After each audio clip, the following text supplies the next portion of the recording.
બંગાળ ઉપસાગરમાં ઓડિશા અને બંગાળના એડજોઇન્ટ ભાગોમાં એક સિસ્ટમ બની છે.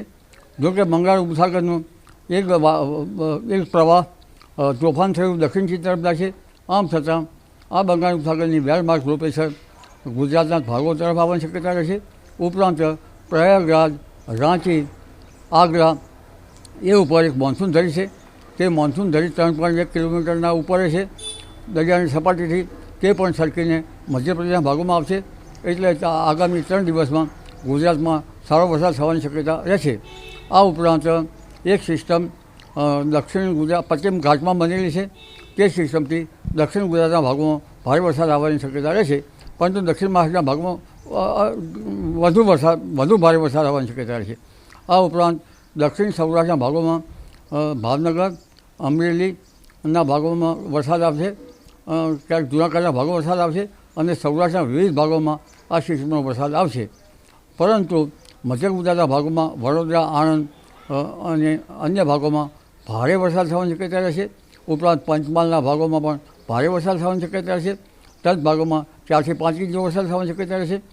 મધ્ય ગુજરાતના વડોદરા ભાગમાં પણ 5 ઇંચ કે 6 ઇંચ જેવો વરસાદ થવાની શક્યતા રહેશે. લગભગ વાવ, થરાદ, દિયોદરના ભાગમાં વરસાદી ઝાપટા પડવાની શક્યતા રહેશે. ડીસાના ભાગમાં વરસાદી ઝાપટા પડવાની શક્યતા રહેશે.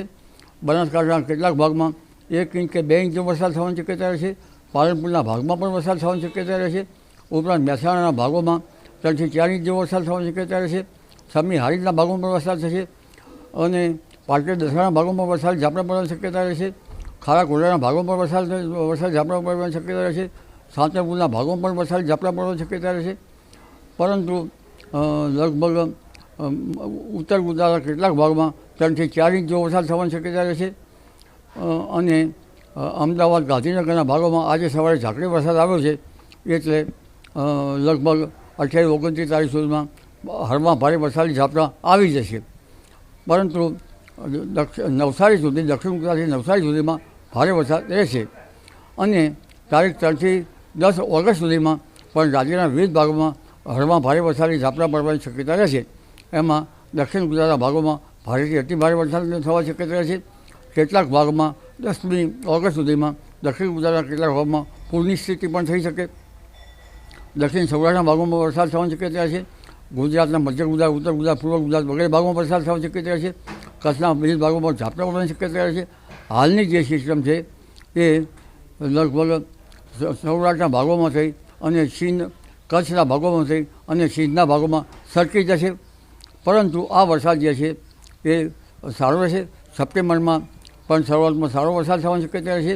30મી ઓગસ્ટે રાજસ્થાનના ભાગમાં સારો વરસાદ થવાની શક્યતા રહેશે. પરંતુ સપ્ટેમ્બરમાં સારા વરસાદી ઝાપટા પડવાની શક્યતા રહેશે. ભાદરવા વધુમાં સપ્ટેમ્બરમાં પણ વરસાદ થવાની શક્યતા રહેશે.